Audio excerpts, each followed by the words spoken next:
Hi ನಮಸ್ತೆ ಎಲ್ಲರಿಗೂ daily update ಚಾನಲಿನ ಮತ್ತೊಂದು ವಿಡಿಯೋಗೆ ಸ್ವಾಗತ ಸುಸ್ವಾಗತ. ಸ್ನೇಹಿತರೆ, ಎಲ್ಲರೂ ಹೇಗಿದ್ದೀರಾ? ಎಲ್ಲರೂ ಚೆನ್ನಾಗಿದ್ದೀರಾ ಅನ್ಕೊಂಡಿದ್ದೀನಿ. ನಾನು ಕೂಡ ತುಂಬಾನೇ ಚೆನ್ನಾಗಿದ್ದೀನಿ. ಎಲ್ಲರೂ ಚೆನ್ನಾಗಿದ್ದೀರಾ ಅನ್ಕೊಂಡು ಭಾವಿಸ್ಕೊಂಡು ಇವತ್ತಿನ ಒಂದು ವಿಡಿಯೋನ ಶುರು ಮಾಡಿಬಿಡೋಣ. ಇವತ್ತಿನ ಒಂದು ವಿಡಿಯೋದಲ್ಲಿ ಕನ್ಯಾ ರಾಶಿಯವರಿಗೆ ಮೇ ತಿಂಗಳ ಮಾಸಿಕ ಭವಿಷ್ಯವನ್ನ ತಿಳಿಸೋದಾದ್ರೆ ಮೇ 11ರಿಂದನೇ ಸಾಕಷ್ಟು ಬದಲಾವಣೆಯನ್ನ ನೋಡಲಿದ್ದೀರಿ. ಯಾವುದರ ಬಗ್ಗೆ ಬಹಳಷ್ಟು ಎಚ್ಚರಿಕೆ ವಹಿಸಬೇಕು, ಏನೆಲ್ಲ ಅದೃಷ್ಟದ ಫಲಗಳನ್ನು ಗಳಿಸಲಿದ್ದೀರಿ ಅಂತ ಒಟ್ಟಾರೆಯಾಗಿ ತಿಳಿಸ್ಕೊಡ್ತೀನಿ. ಇದನ್ನೆಲ್ಲ ಕಂಪ್ಲೀಟಾಗಿ ತಿಳ್ಕೋಬೇಕು ಕನ್ಯಾ ರಾಶಿಯವರು ಅಂದರೆ ಎಲ್ಲೂ ಕೂಡ ವಿಡಿಯೋನ ಸ್ಕಿಪ್ ಮಾಡಬಾರ್ದು. ಅಂದರೆ ವಿಡಿಯೋನ ಕಟ್ ಮಾಡಿ ಓಡಿಸ್ಕೊಂಡು ನೋಡ್ತೀನಿ ಅಂದರೆ ಫುಲ್ ಇನ್ಫಾರ್ಮೇಷನ್ ಅರ್ಥ ಆಗಲ್ಲ. ಸೊ ಹಾಗಾಗಿ ಎಲ್ಲ ವಿಡಿಯೋದಲ್ಲೂ ತಿಳಿಸ್ತಾ ಇರ್ತೀನಿ. ಮೊದಲಿಂದ ಕೊನೆ ತನಕ ವಿಡಿಯೋನ ವಾಚ್ ಮಾಡಿ. ವಿಡಿಯೋದಲ್ಲಿ ಒಳ್ಳೆ ಮಾಹಿತಿ ಸಿಕ್ಕಿದ್ದಲ್ಲಿ ತಪ್ಪದೆ ವಿಡಿಯೋಗೊಂದು ಲೈಕ್ ಕೊಟ್ಟು ಇನ್ನೂ ನನ್ನ ಚಾನಲ್ನ ಸಬ್ಸ್ಕ್ರೈಬ್ ಮಾಡ್ಕೊಳ್ತಾನೆ ನೋಡ್ತಿದ್ದೆ ದಯವಿಟ್ಟು ಡೈಲಿ ಅಪ್ಡೇಟ್ಸ್ಗೆ ಸಬ್ಸ್ಕ್ರೈಬ್ ಆಗಿ ನಿಮ್ಮ ಅಭಿಪ್ರಾಯಗಳನ್ನು ಕಮೆಂಟ್ ಬಾಕ್ಸಲ್ಲಿ ತಿಳಿಸಬಹುದು. ಓಂ ನಮಃ ಶಿವಾಯ ಅಂತ ಕಮೆಂಟ್ ಮಾಡಿ. ಶಿವನ ಅನುಗ್ರಹದಿಂದ ನಿಮ್ಮ ಜೀವನದಲ್ಲಿರುವಂತಹ ಕಷ್ಟಗಳು, ಸಮಸ್ಯೆಗಳು, ಅಡಚಣೆಗಳು, ತೊಂದರೆಗಳು ಎಲ್ಲವೂ ಕೂಡ ಸಂಪೂರ್ಣವಾಗಿ ನಿವಾರಣೆಯಾಗಲಿ ಅಂತ ಕೇಳ್ಕೊತಾ ವಿಡಿಯೋ ಕಡೆ ಗಮನ ಕೊಡ್ತಾ ಹೋಗೋಣ. ಹೌದು, ಕನ್ಯಾ ರಾಶಿಯವರಿಗೆ ಒಟ್ಟಾರೆಯಾಗಿ ಹೇಳಬೇಕು ಅಂದರೆ ಮೇ 2026 ಒಂದು ಕಡೆ ಕೆರಿಯರ್ನಲ್ಲಿ ಉನ್ನತ ಸ್ಥಿತಿಯನ್ನು, ಮತ್ತೊಂದು ಕಡೆ ವೈಯಕ್ತಿಕ ಅಂದರೆ ಆರೋಗ್ಯ, ಜೀವನದಲ್ಲಿ ಕೆಲವು ಸವಾಲುಗಳನ್ನು ಏಕಕಾಲದಲ್ಲಿ ನೀಡುವಂತಹ ಮಾಸವಾಗಿದೆ. ಕಳೆದ ತಿಂಗಳು 7ನೇ ಮನೆಯಲ್ಲಿ ನಡೆದ ಗ್ರಹ ಯುದ್ಧ ಮುಕ್ತಾಯಗೊಂಡಿದ್ದರಿಂದ ಪಾಲುದಾರಿಕೆಯಲ್ಲಿನ ಗಲಾಟೆಗಳು ಕಡಿಮೆಯಾಗುತ್ತವೆ. ಆದರೆ ಮೇ 11ರಂದು ಕುಜನು ಅಷ್ಟಮ ಸ್ಥಾನವಾದಂತಹ 8ನೇ ಮನೆ ಅಂದರೆ ಮೇಷಕ್ಕೆ ಸ್ವಕ್ಷೇತ್ರ ಪ್ರವೇಶವನ್ನು ಮಾಡುವುದರಿಂದ ನಿಮ್ಮ ಆರೋಗ್ಯದ ವಿಚಾರದಲ್ಲಿ ಕೆಲವು ಮುನ್ನೆಚ್ಚರಿಕೆಗಳನ್ನು ತೆಗೆದುಕೊಳ್ಬೇಕು. ಆದರೆ ಶುಭ ಸುದ್ದಿ ಏನೆಂದರೆ ಮೇ 14ರಂದು ಶುಕ್ರನು ಕರ್ಮದ ಸ್ಥಾನಕ್ಕೆ 10ನೇ ಮನೆಗೆ ಮತ್ತು ಮೇ 15ರಂದು ಸೂರ್ಯ ಬುಧರು ಭಾಗ್ಯದ ಸ್ಥಾನಕ್ಕೆ 9ನೇ ಮನೆಗೆ ಬದಲಾಗುವುದರಿಂದ ನಿಮ್ಮ ಕೀರ್ತಿ ಪ್ರತಿಷ್ಠೆಗಳು ದಶ ದಿಕ್ಕುಗಳಿಗೂ ಕೂಡ ಹರಡುತ್ತವೆ. ತಿಂಗಳ ದ್ವಿತೀಯಾರ್ಧವು ಅತ್ಯಂತ ಶುಭದಾಯಕವಾಗಿರುತ್ತದೆ ಅಂತಲೇ ಹೇಳಬಹುದು. ಒಟ್ಟಾರೆಯಾಗಿ ಕನ್ಯಾ ರಾಶಿಯವರ ಭವಿಷ್ಯ ಹೀಗಿರಲಿದೆ. ಇವಾಗ ಒಂದೊಂದಾಗಿ ತಿಳಿಸೋದಾದರೆ ವ್ಯಾಪಾರ ವ್ಯವಹಾರದಲ್ಲಿ, ಹಣಕಾಸಿನಲ್ಲಿ, ವೃತ್ತಿ ಜೀವನದಲ್ಲಿ ಏನೆಲ್ಲ ಬದಲಾವಣೆಗಳು ಕಂಡು ಬರಲಿದೆ, ಇನ್ನು ಸಮಸ್ಯೆಗಳು ಎದುರಾದರೆ ಪರಿಹಾರವನ್ನು ತಿಳಿಸ್ಕೊಡ್ತೀರಂತೆ. ಖಂಡಿತವಾಗಿಯೂ ಮನೆಯಲ್ಲೇ ಮಾಡುವಂತಹ ಪರಿಹಾರದಿಂದ ದೊಡ್ಡ ಸಮಸ್ಯೆಗಳೇ ನಿವಾರಣೆಯಾಗಲಿದೆ. ಮೊದಲನೇದಾಗಿ ಕನ್ಯಾ ರಾಶಿಯವರಿಗೆ ಆರ್ಥಿಕ ಸ್ಥಿತಿ ಅಂದರೆ ಹಣಕಾಸಿನ ಬಗ್ಗೆ ಹೇಳೋದಾದರೆ ಧನ ಲಾಭ ಇದೆಯಾ, ನಷ್ಟ ಇದೆಯಾ, ಏನೆಲ್ಲ ಖರೀದಿ ಮಾಡುವಂತಹ ಯೋಗ ಇದೆ ಅಂತ ನೋಡೋದಾದರೆ ಧನಾಧಿಪತಿಯಾದಂತಹ ಶುಕ್ರನು ಬಲವಾದ ಕರ್ಮದ ಸ್ಥಾನದಲ್ಲಿ ಇರುವುದರಿಂದ ನಿಮ್ಮ ವೃತ್ತಿಯ ಮೂಲಕ ಬರುವ ಆದಾಯ ಅದ್ಭುತವಾಗಿ ಹೆಚ್ಚಾಗುತ್ತದೆ. ಆದರೆ ಮೇ 11ರಂದು ಕುಜನು ಅಷ್ಟಮ ಸ್ಥಾನಕ್ಕೆ ಹೋಗುವುದರಿಂದ ಅನಿರೀಕ್ಷಿತವಾಗಿ ಖರ್ಚುಗಳು ಬರಬಹುದು. ಮುಖ್ಯವಾಗಿ ವಾಹನಗಳ ದುರಸ್ತಿ ಅಥವಾ ವೈದ್ಯಕೀಯ ಖರ್ಚುಗಳಿಗಾಗಿ ಹಣ ವ್ಯಯಿಸಬೇಕಾಗುತ್ತದೆ. ಆದರೆ ಅದೇ ಅಷ್ಟಮ ಕುಜನಿಂದಾಗಿ ಪೂರ್ವಿಕರ ಆಸ್ತಿಯ ಹಂಚಿಕೆ ಲಾಭದಾಯಕವಾಗುವುದು ಅಥವಾ ಇನ್ಶೂರೆನ್ಸ್ ಮೆಚುರಿಟಿ ಮೂಲಕ ದೊಡ್ಡ ಮೊತ್ತದ ಹಣ ಕೈ ಸೇರುತ್ತದೆ ಅಂತಲೇ ಹೇಳಬಹುದು. ಮೇ 15ರ ನಂತರ ಸೂರ್ಯ ಬುಧರ ಭಾಗ್ಯದ ಸ್ಥಾನದ ಸಂಚಾರವು ನಿಮ್ಮನ್ನು ದೀರ್ಘಕಾಲೀನ ಹೂಡಿಕೆಗಳತ್ತ ಮುನ್ನಡೆಸುತ್ತದೆ. ಒಟ್ಟಾರೆಯಾಗಿ ಹಣಕಾಸಿನಲ್ಲಿ ಏನೆಲ್ಲ ಬದಲಾವಣೆಯನ್ನು ನೋಡಲಿದ್ದೀರಿ ಕನ್ಯಾ ರಾಶಿಯವರನ್ನ ಕಂಪ್ಲೀಟಾಗಿ ತಿಳಿಸ್ಕೊಟ್ಟಿದ್ದೀನಿ. ಇನ್ನು ಅದೇ ರೀತಿ ವ್ಯಾಪಾರ ವ್ಯವಹಾರದ ಬಗ್ಗೆ ಹೇಳೋದಾದರೆ ಸಪ್ತಮ ಸ್ಥಾನದಲ್ಲಿ ವ್ಯಾಪಾರದ ಸ್ಥಾನದಲ್ಲಿ ಶನಿಯ ಸಂಚಾರದಿಂದಾಗಿ ವ್ಯಾಪಾರದಲ್ಲಿ ಬೆಳವಣಿಗೆ ನಿಧಾನವಾಗಿದ್ದರೂ ಕೂಡ ಸ್ಥಿರವಾಗಿರುತ್ತದೆ. ಆದರೆ 10ನೇ ಮನೆಯಲ್ಲಿರುವಂತಹ ಗುರು ಶುಕ್ರರ ಸಂಯೋಗವು ನಿಮ್ಮ ಬ್ರ್ಯಾಂಡ್ ಮೌಲ್ಯವನ್ನು ಹೆಚ್ಚಿಸುತ್ತದೆ. ಕಲೆ, ಕಾಸ್ಮೆಟಿಕ್ಸ್, ಈವೆಂಟ್ ಮ್ಯಾನೇಜ್ಮೆಂಟ್ ಮತ್ತು ಶಿಕ್ಷಣ ಸಂಬಂಧಿತ ವ್ಯಾಪಾರವನ್ನು ಮಾಡುವವರಿಗೆ ಗ್ರಾಹಕರ ದಟ್ಟಣೆ ಹೆಚ್ಚಿರುತ್ತದೆ. ಮೇ 15ರ ನಂತರ 9ನೇ ಮನೆಯಲ್ಲಿ ಉಂಟಾಗುವಂತಹ ಬುಧ ನಿತ್ಯ ಯೋಗದಿಂದಾಗಿ ವ್ಯಾಪಾರ ವಿಸ್ತರಣೆಗೆ ಹೊಸ ಹೂಡಿಕೆಗಳಿಗಾಗಿ ಮಾಡುವಂತಹ ಮಾತುಕತೆಗಳು ಯಶಸ್ವಿಯಾಗುತ್ತವೆ ಸ್ನೇಹಿತರೆ. ಇನ್ನು ಸರ್ಕಾರದ ಕಡೆಯಿಂದ ಬರಬೇಕಾದಂತಹ ಅನುಮತಿಗಳು ಅಥವಾ ಟೆಂಡರ್ಗಳು ನಿಮಗೆ ಸುಲಭವಾಗಿ ಸಿಗುತ್ತವೆ ಅಂತಲೇ ಹೇಳಬಹುದು. ವ್ಯಾಪಾರ ವ್ಯವಹಾರದಲ್ಲಿ ಕನ್ಯಾ ರಾಶಿಯವರು ಈ ತಿಂಗಳಲ್ಲಿ ಏನೆಲ್ಲ ಬದಲಾವಣೆಗಳನ್ನು ನೋಡಲಿದ್ದೀರಿ, ಯಾವುದರ ಬಗ್ಗೆ ಬಹಳಷ್ಟು ಎಚ್ಚರಿಕೆ ವಹಿಸಬೇಕು ಅನ್ನೋದನ್ನ ಕಂಪ್ಲೀಟಾಗಿ ತಿಳಿಸ್ಕೊಟ್ಟಿದ್ದೀನಿ. ಇನ್ನು ಮುಂದಿನದಾಗಿ ಹೇಳೋದಾದರೆ ವೃತ್ತಿ ಮತ್ತು ಉದ್ಯೋಗದ ಬಗ್ಗೆ. ಕನ್ಯಾ ರಾಶಿಯವರಿಗೆ ವೃತ್ತಿಪರವಾಗಿ ಈ ತಿಂಗಳು ಮರೆಯಲಾಗದಂತಿದೆ. ಯಾಕಂದರೆ 10ನೇ ಮನೆಯಲ್ಲಿ ಕರ್ಮದ ಸ್ಥಾನದಲ್ಲಿ ಈಗಾಗಲೇ ಸಂಚರಿಸುತ್ತಿರುವಂತಹ ಗುರುವಿನಿಂದ ಜೊತೆಗೆ ಮೇ 14ರಂದು ಭಾಗ್ಯದ ಸ್ಥಾನದಲ್ಲಿ ಧನಾಧಿಪತಿಯಾದಂತಹ ಶುಕ್ರನು ಕೂಡ ಕರ್ಮದ ಸ್ಥಾನಕ್ಕೆ ಪ್ರವೇಶಿಸುತ್ತಾನೆ.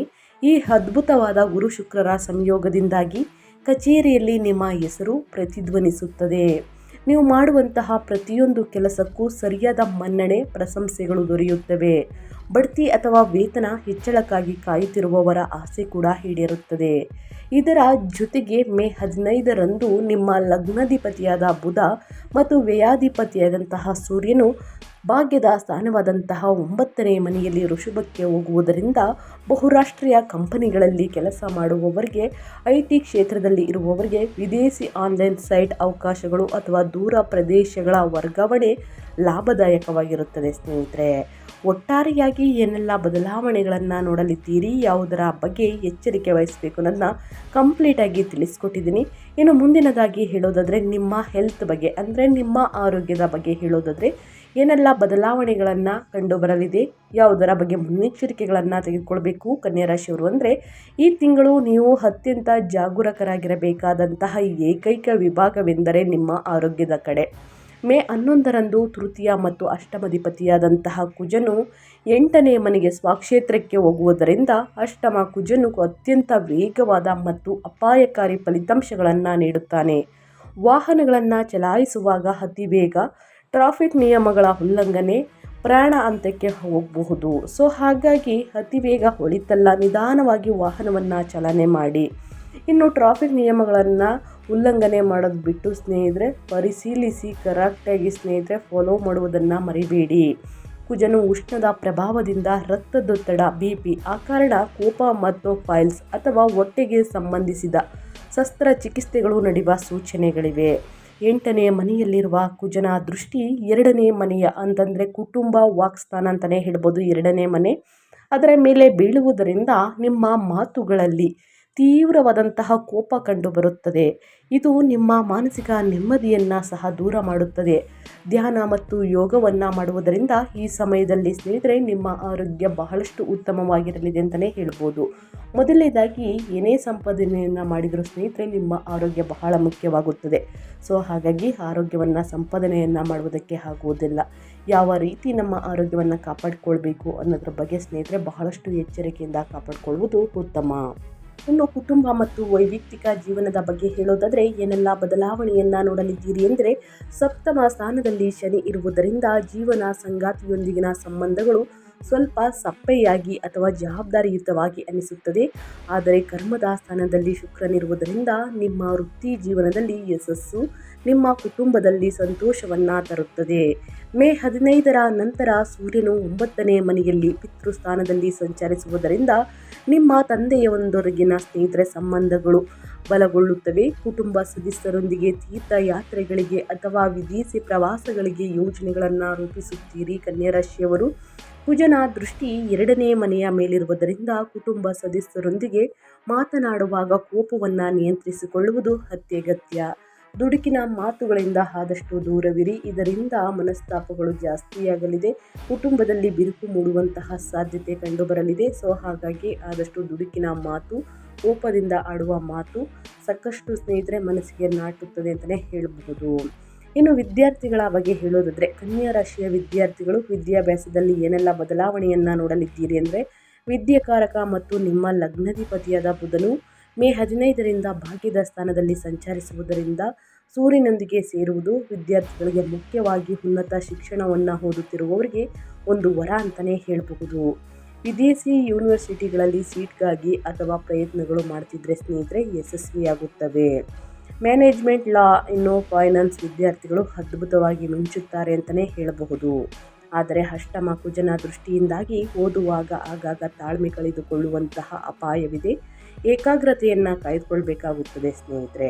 ಒಟ್ಟಾರೆಯಾಗಿ ವಿದ್ಯಾರ್ಥಿಗಳು ಏನೆಲ್ಲ ಬದಲಾವಣೆಯನ್ನು ನೋಡಲಿದ್ದೀರಿ, ಯಾವುದರ ಬಗ್ಗೆ ಎಚ್ಚರಿಕೆ ವಹಿಸಬೇಕು ಅನ್ನೋದನ್ನ ಕಂಪ್ಲೀಟಾಗಿ ತಿಳಿಸ್ಕೊಟ್ಟಿದ್ದೀನಿ ಸ್ನೇಹಿತರೆ. ಈ ಸಣ್ಣ ಪುಟ್ಟ ಪರಿಹಾರದಿಂದ ನಿಮ್ಮ ದೊಡ್ಡ ಸಮಸ್ಯೆಗಳು ನಿವಾರಣೆಯಾಗಲಿದೆ. ಹಾಗಾಗಿ ಈ ಪರಿಹಾರಗಳನ್ನು ಅನುಸರಿಸಿ. ಕನ್ಯಾ ರಾಶಿಯವರು ಅಷ್ಟಮ ಸ್ಥಾನದಲ್ಲಿರುವ ಕುಜನ ಅಪಾಯಕಾರಿ ದೋಷಗಳನ್ನು ನಿವಾರಿಸಿಕೊಂಡು ಕರ್ಮದ ಸ್ಥಾನದಲ್ಲಿರುವಂತಹ ಶುಭಗ್ರಹಗಳ ಸಂಪೂರ್ಣ ಪ್ರಯೋಜನವನ್ನು ಪಡೆಯಲು ಈ ಪರಿಹಾರಗಳನ್ನು ಫಾಲೋ ಮಾಡಿ. 2 ಪರಿಹಾರವಾಗಿರುತ್ತದೆ. ಶಕ್ತಿಶಾಲಿಯಾದಂತಹ ಪರಿಹಾರ ಹನುಮಂತನ ಆರಾಧನೆ. ಅಷ್ಟಮ ಕುಜನಿಂದ ಬರುವಂತಹ ಅಪಾಯಗಳು ಮತ್ತು ಕೋಪವನ್ನು ತಡೆಯಲು ಪ್ರತಿ ಮಂಗಳವಾರ ಹನುಮಂತನಿಗೆ ಕೆಂಪು ಹೂಗಳಿಂದ ಪೂಜೆ ಮಾಡಿ ಸ್ನೇಹಿತರೆ. ಸುಂದರಕಾಂಡವನ್ನು ಪಾರಾಯಣವು ಬಹಳ ಒಳ್ಳೆಯದು ಅಂತಲೇ ಹೇಳಬಹುದು. ಇನ್ನು ವಿಷ್ಣು ಸಹಸ್ರನಾಮ ನಿಮ್ಮ ಲಗ್ನಾಧಿಪತಿಯಾದ ಬುಧನ ಬಲವನ್ನು ಹೆಚ್ಚಿಸಿ ಅದೃಷ್ಟವನ್ನು ಪಡೆಯಲು ಪ್ರತಿ ಬುಧವಾರ ವಿಷ್ಣು ಸಹಸ್ರನಾಮ ಸ್ತೋತ್ರವನ್ನು ಪಾರಾಯಣ ಮಾಡಿ. ಖಂಡಿತವಾಗಿಯೂ ಸಮಸ್ಯೆಗಳು ಕ್ರಮೇಣವಾಗಿ ಕಡಿಮೆಯಾಗಲಿದೆ. ಆದಷ್ಟು ಬಡವರಿಗೆ, ನಿರ್ಗತಿಕರಿಗೆ ನಿಮ್ಮ ಕೈಯಲ್ಲಾದಷ್ಟು ಹಣ ಸಹಾಯವನ್ನು ಮಾಡುವುದು, ಅನ್ನದಾನವನ್ನು ಮಾಡುವುದು, ಬಟ್ಟೆ ದಾನ ಮಾಡುವುದು. ಖಂಡಿತ ಸ್ನೇಹಿತರೆ, ಇದರಿಂದ ನೀವೇ ನೋಡಲಿದ್ದೀರಿ ಅದೃಷ್ಟದ ಫಲಗಳನ್ನು. ತಪ್ಪದೆ ಈ ಸಣ್ಣ ಪುಟ್ಟ ಪರಿಹಾರಗಳನ್ನು ಮಾಡಿ ಅಂತ ಹೇಳ್ತಾ ಕನ್ಯಾ ರಾಶಿಯವರಿಗೆ ನಾನು ವಿಡಿಯೋನ ಎಂಡ್ ಮಾಡ್ತಾ ಇದ್ದೀನಿ. ಇವತ್ತಿನ ಒಂದು ವಿಡಿಯೋದಲ್ಲಿ ಸಂಪೂರ್ಣ ಮಾಹಿತಿ ಸಿಕ್ಕಿದ್ದಲ್ಲಿ, ಈ ವಿಡಿಯೋ ಯೂಸ್ಫುಲ್ ಅನಿಸಿದ್ದಲ್ಲಿ ವಿಡಿಯೋಗೆ ಇನ್ನೂ ಲೈಕ್ ಮಾಡಿಲ್ಲ ಅಂದರೆ ದಯವಿಟ್ಟು ಲೈಕ್ ಮಾಡಿ. ಇನ್ನೂ ನನ್ನ ಚಾನಲ್ನ ಸಬ್ಸ್ಕ್ರೈಬ್ ಮಾಡ್ಕೊಂಡಿಲ್ಲ ಅಂದರೆ ಸಬ್ಸ್ಕ್ರೈಬ್ ಮಾಡಿಕೊಂಡು ಸ್ನೇಹಿತರೆ ಹೆಚ್ಚು ಫ್ಯಾಮಿಲಿಗೆ, ಫ್ರೆಂಡ್ಸ್ಗೆ ಈ ವಿಡಿಯೋನ ಶೇರ್ ಮಾಡಿ. ನಿಮ್ಮ ಕಡೆಯಿಂದ ಅದೃಷ್ಟದ ಭವಿಷ್ಯವನ್ನು ಅವರು ಕೂಡ ತಿಳ್ಕೊಂಡಂಗಾಗುತ್ತೆ. ಯಾರೆಲ್ಲ ಸಬ್ಸ್ಕ್ರೈಬ್ ಮಾಡಿಕೊಂಡು ಪ್ರತಿನಿತ್ಯ ವಿಡಿಯೋ ವಾಚ್ ಮಾಡ್ತಿದ್ದೀರಾ ಅಂಥವರಿಗೆ ಥ್ಯಾಂಕ್ ಯು ಸೋ ಮಚ್ ಅಂತ ಹೇಳ್ತಾ, ನಿಮಗೂ ಮತ್ತು ನಿಮ್ಮ ಕುಟುಂಬಕ್ಕೆ ತುಂಬಾ ಒಳ್ಳೆಯದಾಗಲಿ. ಮತ್ತೊಂದು ವಿಡಿಯೋ ಜೊತೆ ಮತ್ತೊಂದು ಹೊಸ ಭವಿಷ್ಯದಲ್ಲಿ ಸಿಗ್ತೀನಿ. Thank you for watching.